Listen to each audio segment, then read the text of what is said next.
Le dernier quart d'heure de Smart Bourse chaque soir, c'est le quart d'heure thématique. Le thème ce soir, c'est celui de la disruption ou des disruptions comme thème d'investissement, développé notamment par les équipes de Quadrille Capital et Jean-Edwin Réa qui est à mes côtés en plateau, gérant chez Quadrille. Bonsoir Jean-Edwin.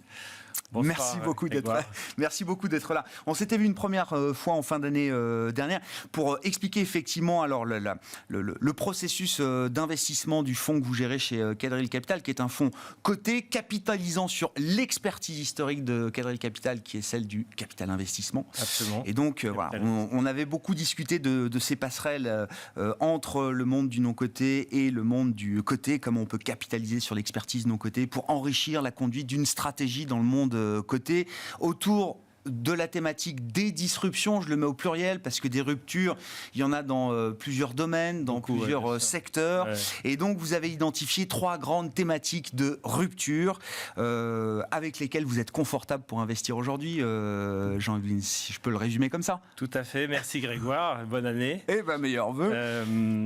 Donc, on pourrait déjà conclure qu'il faut se tourner vers la clean tech, les semi-conducteurs et le cloud. Ouais. Mais pourquoi ? Donc on sort d'une période assez étrange qui était la période de la pandémie où on a vu cette énorme accélération de la dépense dans le digital et on était dans le tout digital. Et on est sorti de ce surinvestissement avec la revanche du physique. Ça, c'est 2022. La revanche du physique, c'est en fait, c'est la guerre en Ukraine, c'est les disputes sur l'énergie, et c'est la prise de conscience que, en fait, on doit développer des économies qui sont indépendantes. On démondialise, en fait. Et à partir de ce mot d'ordre, sont sorties 3 thématiques, des grandes thématiques d'investissement qui sont imbriquées les unes dans les autres, qui sont codépendantes, mais qui sont des vents contraires. Donc elles ne cèdent pas l'une l'autre. La première, c'est la décarbonisation. On en parle depuis longtemps, c'est un vœu pieux. Et la décarbonisation, c'est avant tout l'envie de sauver la planète par les investissements décarbonés. Mais à partir de cette année, on réalise que c'est aussi un enjeu stratégique. C'est pas simplement pour qu'on arrête de brûler la planète, c'est aussi pour qu'on arrête de dépendre d'acteurs économiques, de pays qui produisent des énergies fossiles et qui peuvent du jour au lendemain ne plus être des pays amis. Voilà. Donc, en fait, pour atteindre cette indépendance, il faut faire un arbitrage avec l'inflation qui est arrivée. Et on sait que la décarbonisation, elle va être probablement inflationniste.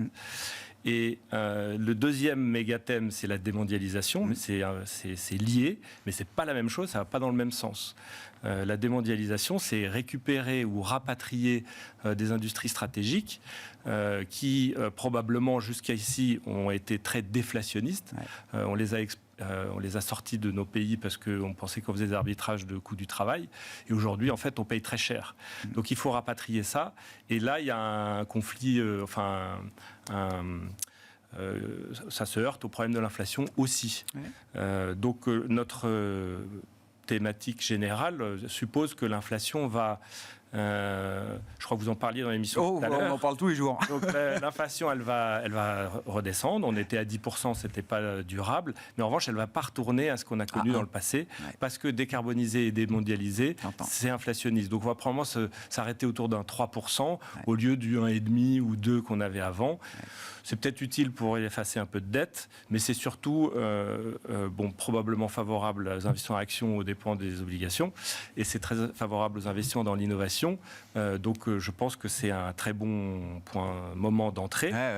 Mais ça nous ramène ensuite à la 3e grosse thématique, qui est celle que nous on appelle un peu euphémistiquement la déshumanisation, mais c'est pour mettre l'accent sur ce que représente l'intelligence artificielle. Et l'intelligence artificielle aujourd'hui, en fait, on vit un moment assez spécial avec OpenAI et ChatGPT qui a fait un énorme buzz dans le monde entier. C'est peut-être le bon, c'est peut-être pas le bon. Ça sera soit MySpace, soit Facebook. Mais en tout cas, on sait que on est sur un point de bascule où l'intelligence artificielle arrive dans plein de métiers, dans l'éducation, dans les transports. Arrive dans nos vies, dans nos quotidiens aussi. Dans l'armement. Et c'est très important d'avoir l'industrie qui est derrière cette intelligence artificielle, qui est le semi-conducteur et le software. Les Américains dominent le software. Mais les semi-conducteurs, c'est un petit peu... c'est un gros sujet parce que Taïwan domine les géométries avancées et qu'on a besoin de rapatrier ça. Donc vous voyez comment, en décarbonisant, en démondialisant et en faisant face à l'émergence de l'intelligence artificielle qui vit un moment de bascule en ce moment, on a besoin de faire des investissements massifs. Colossaux. Donc 2023, ça devrait être l'année des CAPEX et non pas de la conso. Et on a choisi de se positionner beaucoup sur des valeurs de clean tech et des valeurs de semi-conducteurs et des valeurs de cloud. On rentre dans un monde ou dans une séquence où il faut produire et investir. On a beaucoup consommé, il va falloir produire et investir. Comment on investit concrètement dans ces thématiques si on reprend les unes après les autres? La décarbonation, la décarbonisation, le thème de la clean tech. Qu'est-ce qui vous intéresse spécifiquement dans ce thème? Quel angle est-ce que vous avez choisi pour investir dans ce thème, Jean-Edwin? Alors, c'est très difficile parce que ce qui ressort de la clean tech, c'est que dans le cœur des métiers, on est dépendant totalement de la Chine. La voiture électrique, 80% des batteries sont importées de Chine, de Corée aussi, mais le panneau solaire, 90% sont fabriqués en Chine. Il faut trouver des niches où on a une valeur ajoutée et une spécificité, on va dire, un peu plus locale, et où peut-être les grands groupes industriels n'avaient pas fait l'effort, où on ratait une opportunité. Donc on s'est positionné pas mal sur ce qu'on appelle des onduleurs et des micro-onduleurs. Ça, c'est la conversion de l'électricité du courant direct au courant alternatif et inversement, qui est indispensable pour la voiture, la batterie stationnaire, le panneau solaire. On s'est positionné aussi sur des batteries fixes. Alors, juste pour revenir, là, les valeurs qui nous intéressent dans les onduleurs, c'est Solar Edge, Enphase Énergie et SMA Solar. SMA Solar, c'est allemand. Solar Edge, c'est israélien, mais basé aux US. Et Enphase, c'est complètement américain. D'accord. Dans les batteries fixes, là, il s'agit donc de sociétés qui investissent localement, en Europe ou aux États-Unis, puisqu'il s'agit de s'extraire du giron chinois. Pour l'instant, je me suis positionné sur des sociétés qui installent des batteries fixes parce que les batteries locales ne sont pas encore prêtes. Ces sociétés, on a STEM qui est américaine et on a Alphen qui est hollandaise. D'accord. Ça peut changer. On a aussi pris des positions un peu plus matières premières sur le cuivre et le lithium, dans la mesure où on est en pénurie. Ce sont des métaux de la transition. Absolument. Indispensable. Voilà. Et il y a d'autres thématiques de clean tech. C'est assez vaste et ça change très vite. Notamment les technologies de batterie, je pense, dans l'année qui vient ou dans les 2 années qui viennent, vont connaître des bouleversements. En 2022, pour la première fois, le prix des batteries n'a pas baissé. Il est monté de 1 ou 2%. Enfin, c'est parce qu'il y a eu de l'inflation sur les matières premières et parce qu'il y a eu une surdemande. Et tous les installateurs de batteries stationnaires, par exemple, se sont fait squeezer parce qu'ils ne sont pas livrés parce qu'ils vont tous dans les voitures. La voiture se calme, peut-être que le stationnaire va repartir, mais en tout cas, c'est un enjeu important. Mais je pense que des batteries solides, par exemple, qui sont plus légères et qui peuvent augmenter la durée de vie, la durée de charge d'à peu près 15%, ça, c'est un enjeu qui pourrait se révéler crédible à la fin de cette année. Ça, c'est, voilà. Et sinon, il y a les semi-conducteurs. Oui, bien sûr. Et ça, c'est très important, très stratégique. Donc, nous, on a fait le choix, en fait, d'aller en amont des semi-conducteurs, puisque l'enjeu, en fait, c'est la fabrication plus que la conception ou le design, qui lui-même, en Chine, en Angleterre, il y a ARM, aux US, il y a Nvidia. Ce qui compte, c'est les usines. Il n'y a qu'une usine à géométrie très avancée qui domine l'écosystème aujourd'hui, c'est Taïwan Semiconductor, et elle est fragile. Donc, j'ai oublié de mentionner que les politiques ont aussi dégagé beaucoup d'argent sur ces programmes. Ils ont dégagé plus de 400 milliards pour le Inflation Reduction Act qui vise la clean tech, et ils ont dégagé 53 milliards pour les semi-conducteurs aux US. Et en Europe, on attend, on est toujours un peu plus lent, mais on attend probablement un package. Il y a un discours volontaire pour faire la même chose. Il faut onshorer les semi-conducteurs.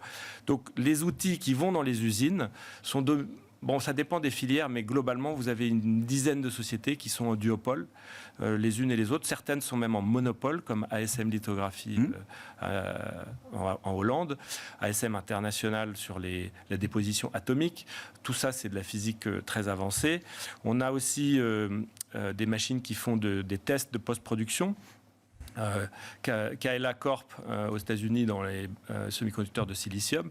On a une petite société qui nous a très très bien servi dans le fond qui s'appelle AR Test System qui fait des tests de gaufres, de wafer en silicium. Ah, oui, bien sûr. Ouais. En matériaux de carbure de silicium. Ouais. C'est un matériau dont on parle peu, mais qui va révolutionner la clean tech. Il y a une énorme demande et on s'est positionné là-dessus aussi.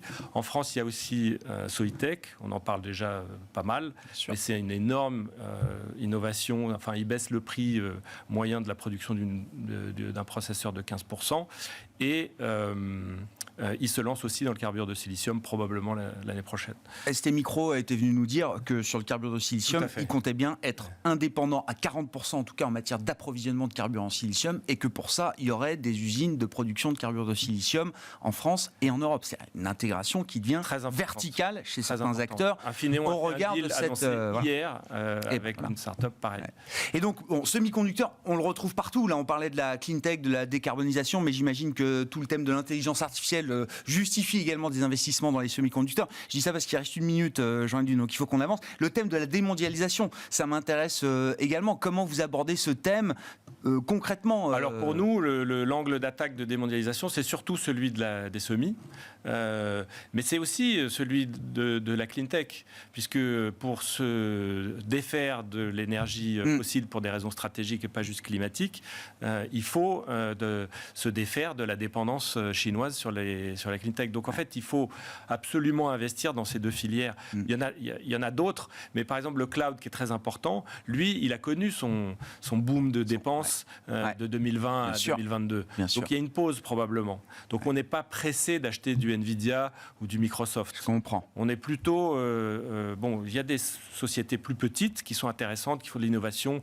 notamment dans ce qu'on appelle la data observability. Donc c'est des modules de surveillance de tout ce qui se passe dans le cloud. Et là, des sociétés comme Datadog qui ont... elles ont chuté de toute façon... Tout l'univers de la tech. 50, 60%, oui, ça 70, voilà. Oui, c'est ça. Oui, oui. De toute façon, toutes les méga-bulles perdent 80%. Et il y a énormément de sociétés dans notre univers qui ont perdu ça. Donc, personnellement, je pense que... C'est un moment d'opportunité. Bon, ça ne devrait pas aller plus bas. Vous étiez venu tenir ce message en fin d'année dernière sur le Nasdaq. Je me souviens très bien de votre graphique. Et il a testé, on a retesté les plus bas. On n'est pas allé plus bas, on a juste testé. Voilà, ça repart déjà cette année. Et je pense que les gens seront surpris par l'ampleur du rebond. Parce que je pense que la polémique des taux et de l'inflation va se calmer. Ça va se calmer. En tout cas, non, ça sera plus grave dans un an, mais à court terme, c'est... Il y a une phase de respiration sur ce thème de l'inflation qui devient un thème structurel, même si on ne va pas vivre pendant des années avec 10% d'inflation, mais un peu plus d'inflation quand même, peut-être que ce qu'on a connu pendant toute une génération, il faut bien le dire. Merci beaucoup, Jean-Edwin Rea, qui était avec nous pour évoquer ce thème de la disruption ou cette thématique des disruptions. Jean-Edwin Rea, gérant chez Quadrille Capital, qui était l'invité du quart d'heure thématique de Smart Bourse ce soir.